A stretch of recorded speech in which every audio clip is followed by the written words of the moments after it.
Hello, Soul Seeker. How are you today? I am good, never been better. I hope you are calm because there is God's words in your heart. Amin. Oke, Soul Seeker. Pada awal video ini, aku mengutip pesan dari Presiden terpilih Amerika Serikat, Donald Trump, di mana dia akan menjabat pada tanggal 20 Januari 2025. Dia katakan begini, Jesus says, sometimes I put you places alone because I need you to realize that you do not need anybody but me. Don't worry about your future. You have me and I will get you. Trust me, I did not forget about you. My timing is just different from yours. Stay positive and trust that everything is working for your good. Have faith even if you think you can do it. You know that I can do all things. Amen. God bless. Itu perkataan daripada Donald Trump. Ciao Sang Hao, Ciao Sang Hao, Ciao Sang Hao, Soul Seeker.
Pendekatan denganmu dapat menjadi sesuatu yang baru, yang segar, yang fresh from the oven.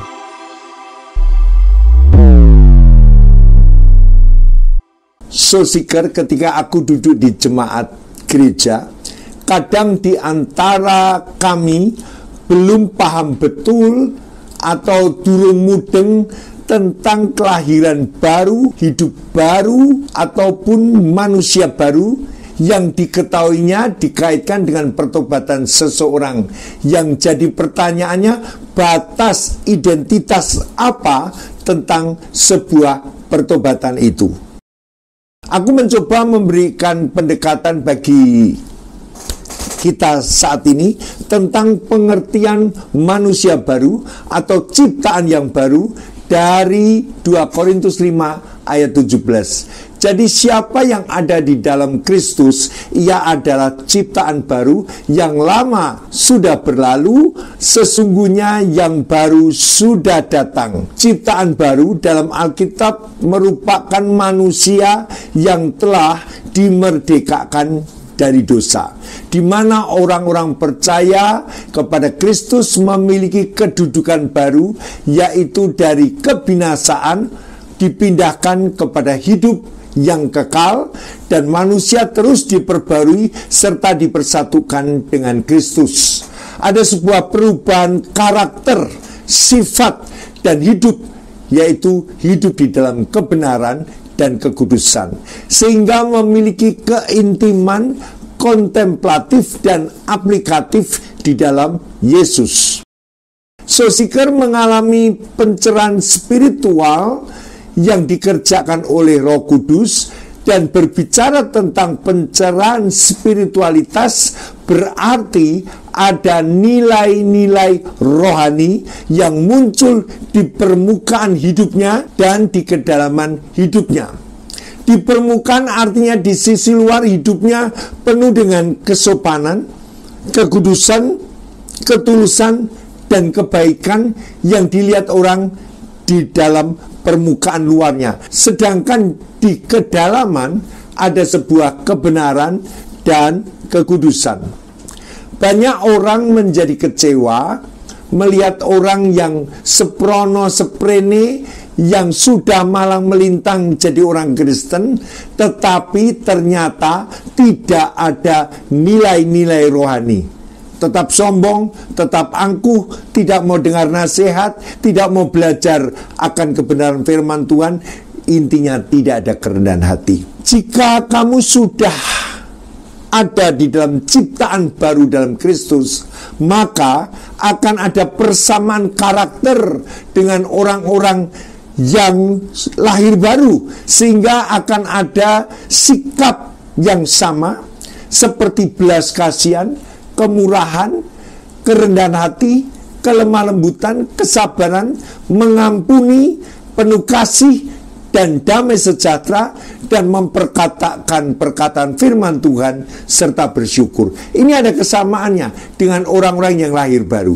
Rasakan di antaramu ada belas kasihan yang sama, ada kerendahan hati, ada kemurahan, kelemah lembutan, kesabaran, suka mengampuni, dan sebagainya yang saya tadi katakan. Ciptaan baru, manusia baru, kelahiran baru, semua dibuat oleh Tuhan menjadi sesuatu yang baru.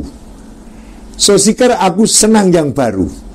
Hidup ini penuh dengan pembaruan-pembaruan yang Tuhan berikan dalam hidupku. Terutama dalam perkembangan rohani, aku belajar sesuatu yang baru dan baru yang Tuhan ajarkan. Sehingga ada suatu semangat yang aku rasakan karena aku melihat ada sesuatu yang baru. Pesan firman Tuhan kali ini diambil dari Yesaya 43 ayat 18 sampai 19. Dan firman-Nya berkata demikian, janganlah ingat-ingat hal-hal yang dahulu, dan janganlah perhatikan hal-hal yang dari zaman purbakala. Lihat, aku di situ Tuhan hendak membuat sesuatu yang baru, membuat sesuatu yang baru, yang sekarang ini sudah tumbuh. Belumkah kamu mengetahuinya? Ya, aku di situ Tuhan hendak membuat jalan di padang gurun dan sungai-sungai di padang belantara. Latar belakang penulisan ini di mana bangsa Israel yang sedang menjalani pada masa pembuangan di Babel. Kita semua tahu pada waktu-waktu itu di pembuangan adalah masa-masa yang kelam, masa-masa yang sukar, yang suram bagi orang Yahudi. Dan saat ini aku mau membicarakan ketika kita berada di dalam masa-masa yang suram. Mereka bahkan berpikir di sanalah hari terakhir mereka. Mereka merasa bahwa kematian sudah dekat dengan mereka, hari kematian mereka. Tetapi Tuhan berfirman melalui Nabi Yesaya bahwa Tuhan akan membebaskan bangsa Israel dari penderitaan yang mereka alami. Puji nama Tuhan. Saudara, melalui ayat yang kita baca ini, kita tahu bahwa Tuhan hendak memberikan kehidupan yang sama sekali baru. Makanya ada satu kata yang saya senang ketika aku memberitakan firman Tuhan adalah memberitakan good news, ya, kabar baik, kabar yang baru kepada kita semuanya. Dikatakan di sana Tuhan hendak membuat jalan di padang gurun dan sungai-sungai besar di padang belantara. Ini artinya sesuatu yang baru. Yang baru. Itu bukanlah sesuatu hal yang biasa dan belum pernah ada, melainkan suatu perkara yang sangat mengherankan dan menakjubkan. Tuhan tidak pernah merancangkan kecelakaan bagi kita, tetapi damai sejahtera dan hari depan yang penuh harapan. Karena Dia adalah yang awal dan yang akhir. Tuhan tahu hidup kita sejak semula sampai pada akhirnya. Itulah sebabnya Tuhan menghendaki agar hidup kita sesuai dengan rencananya. Amin. Ini sesungguhnya ini sesuatu yang sangat mutlak dan indah. Lihat, aku hendak membuat sesuatu yang baru, yang sekarang sudah tumbuh. Belumkah kamu mengetahuinya? Belumkah kamu mengetahuinya?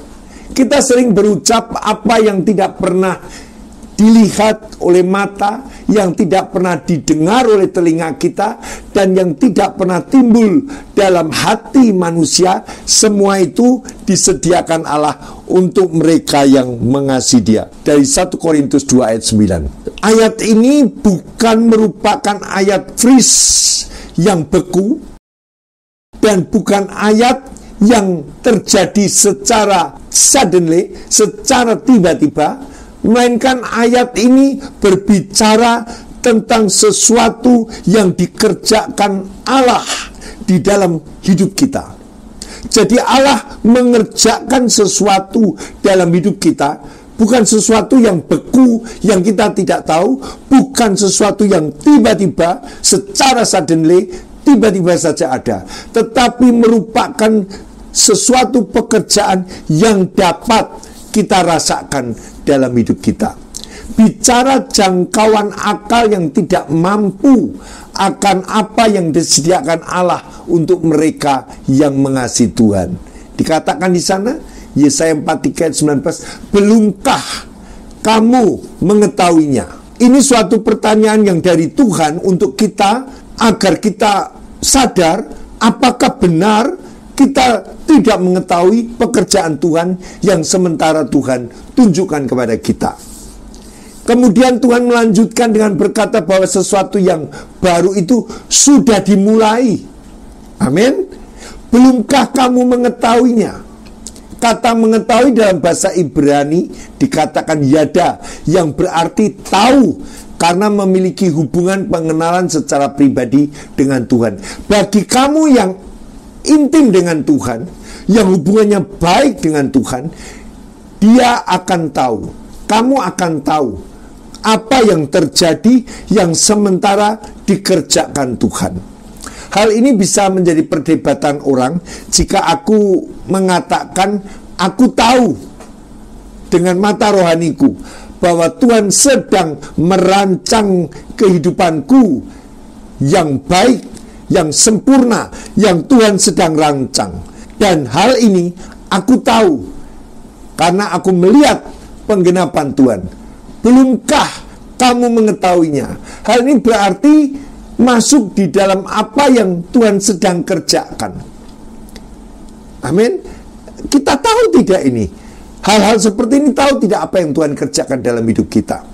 So, Seeker, pada perjalanan misi pelayanan di daerah timur, ketika pelayanan terbangun dari Sumba, lalu Maumere, lalu berlanjut lagi dengan doa dan doa, dan dari alam roh, dari alam doa yang merupakan suatu pengharapan, angan-anganku di dalam doa menuju sebuah alam kenyataan. Apa yang Tuhan lakukan? Mulai dari Bali, masuk desa Blimbing Sari, lalu masuk Banyuwangi, Situbondo, Tanggul, Jember, kemudian Sidoarjo dan Madiun. Ini seperti seorang yang melukis dengan kain kanvas yang kosong dan putih, lalu si pelukis mulai menggambarkan apa yang dirancang dalam pikirannya, apa yang menjadi angan-angan inspirasinya, lalu itu dilukiskan di kain kanvas menjadi sebuah kenyataan yang dapat dilihat, yang realitanya bisa dilihat. Tuhan berkata, lihat, aku hendak membuat sesuatu yang baru, yang sekarang sudah tumbuh. Sudah tumbuh. Belumkah kamu mengetahuinya? Kadang kan kita tidak tahu. Kadang kita ternyata tidak aware. Kadang ternyata kita tidak memperhatikan bahwa Allah sedang melakukan sesuatu yang baru, yang sedang tumbuh sekarang ini. Ayat ini menggambarkan di mana Allah tidak menghakimi masa lalu bangsa Israel. Hal yang sudah lalu ditinggalkan. Betul? Amin. Tuhan melakukan sesuatu yang baru dengan melibatkan kita sebagai relasinya dalam suatu hubungan dengannya. Tuhan meminta janganlah ingat-ingat hal-hal yang dahulu. Yang dahulu itu jangan diingat. Dan janganlah perhatikan hal-hal yang dari zaman purbakala. Ini menyangkut segala hal yang buruk, yang negatif di masa lalu kita. Sebab orang-orang yang terikat dengan masa lalu yang pahit dan menyakitkan, orang ini tidak dapat fokus pada pekerjaan yang Tuhan ingin nyatakan, yang sementara bertumbuh tadi. Karena apa? Yang dipikir masa lalu yang tidak enak, yang pahit, yang mengecewakan, yang merugikan. Sedangkan Tuhan sekarang sedang kerjakan, dia tidak akan dapat lihat. Penghalang utama daripada berkat Tuhan adalah mengingat masa lalu. Untuk apa kita menyombongkan masa lalu? Ada orang yang sombong dengan masa lalu. Dulu saya aktif pelayanan, dulu saya suka memberi, dulu saya orangnya suka menabur, dulu saya banyak terlibat pelayanan. Itu dulu. Dulu aku hebat, dulu aku kaya, dulu aku dikenal banyak orang. Itu dulu, past time. Dan untuk apa mengingat masa lalu yang dikecewakan, yang ditipu, yang dirugikan, yang dijarah? Untuk apa kamu berdiam dan tetap tinggal di kubangan masa lalu yang sebenarnya sudah berlalu? Amin. Untuk apa kita menyesali yang telah hilang? Telah hilang, sudah gone with the wind, sudah terbawa angin. Saya ingat satu lagu. Hilang permataku, hilang harapanku, yang ku pupuk sejak dulu kala. Aduh, sudah dulu kala ngapain diingat? Hilang permataku, hilang harapanku, yang ku pupuk sejak dulu kala. Bojai, sudah hilang. Sebuah pengalaman kepahitan, dilecehkan, hidup serba sulit, mengalami kebangkrutan dan stagnan, sehingga tanpa kita sadari di mana pengenalan akan Allah menjadi terlambat, di mana apa yang dikerjakan dari berkat Tuhan menjadi terlambat dan kita tidak nampak. Ketika Tuhan sedang melakukan sesuatu yang baru, justru malah kita terjebak dan duduk diam manis, merasakan masa-masa kita yang sudah berlalu. Allah mengundang bangsa Israel untuk melihat tanda-tanda harapan baru. Allah sedang berbaik hati memberikan kepada bangsa Israel kesempatan sekali lagi, one more chance, untuk membenahi diri, untuk berorientasi kepada masa depan. Jangan kita ini memasuki musim yang baru dengan cara hidup yang lama. Ini juga tidak bisa. Tidak klop. Masuk sesuatu yang baru, tetapi pola pemikiran kita, pola pemikiran yang lama. Memasuki dengan keputusan untuk melupakan yang lampau dan berjalan dengan dasar pengenalan akan Tuhan yang terus-menerus dibangun. Amin. Kalau mungkin saat ini kita sedang mengalami atau melewati keadaan di padang gurun, maka sesuai firman Tuhan ini, kita harus melihat bahwa Tuhan sekarang ini sedang membuat sesuatu yang baru. Kesalahan fatal daripada istri Lot adalah ia menoleh ke belakang. Dia menjadi tiang garam peringatan dalam hidupnya. Sebetulnya tiang peringatan bagi keluarganya. Dan kalau soul seeker tahu, ketika Tuhan berbicara hal ini, supaya jangan mengingat masa lalu, itu sebenarnya nasihat ini sama apa yang dinasihatkan kepada Lot dan istrinya, supaya jangan menoleh ke belakang. Tetapi istrinya gagal, ia menoleh ke belakang. Menoleh ke belakang itu bukan sebuah evaluasi, tetapi istri Lot tidak bisa melepaskan masa lalunya. Kita kan sering evaluasi supaya kita mendapat achievement, mendapat suatu pengajaran pada masa-masa yang lalu. So seeker, ketika Tuhan membuat sesuatu yang baru, Bahkan ketika mereka dalam keadaan yang suram, Tuhan membuat sesuatu yang baru. Bukan sebuah fata morgana, bukan sebuah angan-angan, tetapi sebuah kenyataan yang sedang dikerjakan Tuhan. Oleh sebab itu, Tuhan mau kita melihatnya. Mereka membutuhkan keajaiban baru, karya baru, atau momen-momen kejayaan yang baru. Apa yang bisa kita pelajari dari ayat kitab Yesaya ini? Bagaimana dua ayat ini membantu kita untuk merangkul hal-hal baru yang Tuhan kehendaki untuk kamu lakukan dalam hidupmu. Ada beberapa langkah yang bisa kita ikuti. Pertama, fokus pada perhatianmu. Fokus dan berdoa terus supaya engkau dapat merasakan bahwa Tuhan sedang kerjakan sekarang ini. Tanpa doa engkau tidak akan dapat lihat. Tetapi dengan engkau berdoa kepada Tuhan, Tuhan akan menunjukkan bahwa ternyata Tuhan sedang bekerja sekarang ini. Amin. Untuk membuat jalan, untuk membuat sungai-sungai yang besar. Oleh sebab itu, berhentilah menengok ke belakang. Berhentilah mengingat masa-masa yang lalu. Tetapi melihat jauh ke depan. Dalam ayat 18 itu, melihat jauh ke depan. Tinggalkan kebiasaan lama dan melangkah maju untuk keadaan yang baru, serta kebiasaan yang baru secara kreatif dan produktif. Oleh sebab itu, soul seeker, Tuhan telah menyiapkan berkat yang baru, terobosan yang baru, mujizat yang baru dalam hidup kita sekarang ini. Amin. Sekarang ini, bukan nanti, bukan hari esok. Sekarang ini Tuhan sementara kerjakan. Oleh sebab itu, yang menjadi kendalamu, jangan mengingat masa lalu. Engkau tidak akan dapat cara kerja Tuhan yang sekarang ini. Amin.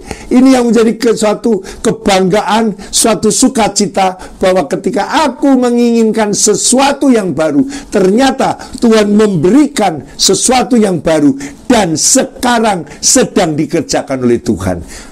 Aku memuji Tuhan sebab aku memiliki doa dengan sungguh-sungguh sehingga aku melihat cara kerja Tuhan yang sekarang ini. Amin. Puji nama Tuhan, kiranya ini jadi berkat. Aku akan berdoa bagi kamu semua.